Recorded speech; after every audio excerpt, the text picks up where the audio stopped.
communication aid, and strategies using tools and technology. Technology has taken all over the world in these past decades. Our lives becomes easier in many different ways. It increased our standard of living and become advanced in many things. And the very known improvement that technology has given to us is that our way of communication becomes easier, faster, and cheaper. A communication aids help an individual to communicate more effectively with people around them. It is also referred to as AAC devices. AAC refers to augmentative and alternative communication, which is defined as a huge range of techniques which support or replace spoken communication. This includes gestures, signing, symbols, word boards, communication boards, and books, as well as voice output communication aids, or known as VOCAs. There are two main types of AAC system: unaided communication and aided communication. Unaided communication does not use additional equipment.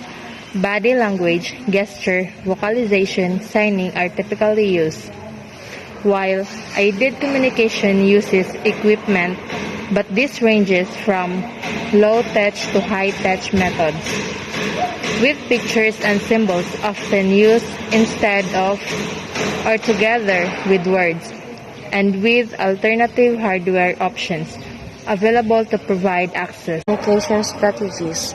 Communication is the exchange of information between a sender and a receiver. It used to be that you only had to worry about the way you communicated face-to-face or on paper. Technology has changed this completely. It is important for people to take into account every aspect of how they are relaying information. This is where communication strategies come into play. Communication strategies are the blueprints for how this information will be exchanged. Types of communication strategies. Communication strategies can be verbal, non-verbal, or visual.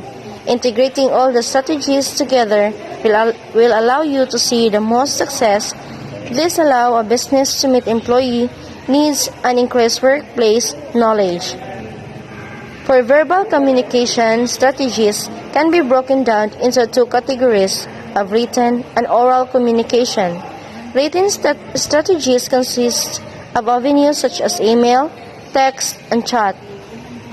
Non-verbal communication strategies consist of mostly visual cues, such as body language, facial expressions, physical distance between communicators, or the tone of your voice.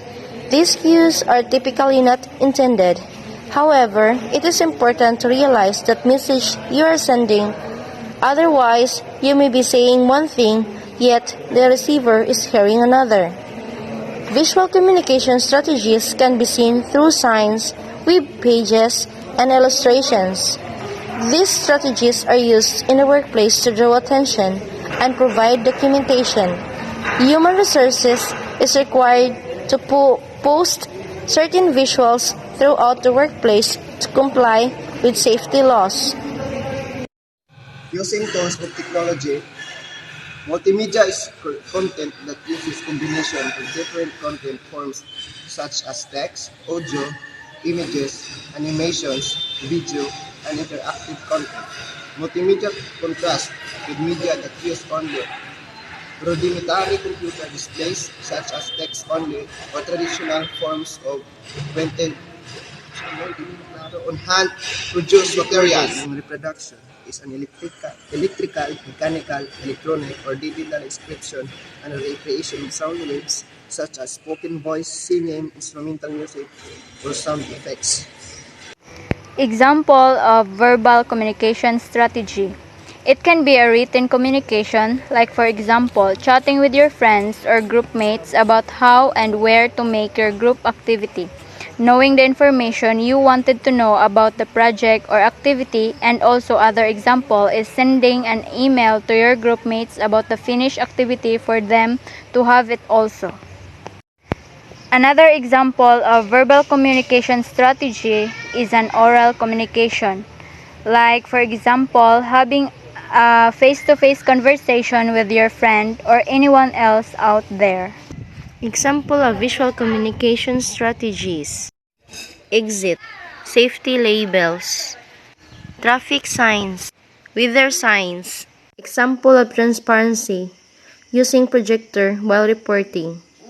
Example of video: comedy movies, romantic movies, action movies, and sci-fi movies. Examples of sound recording and reproduction.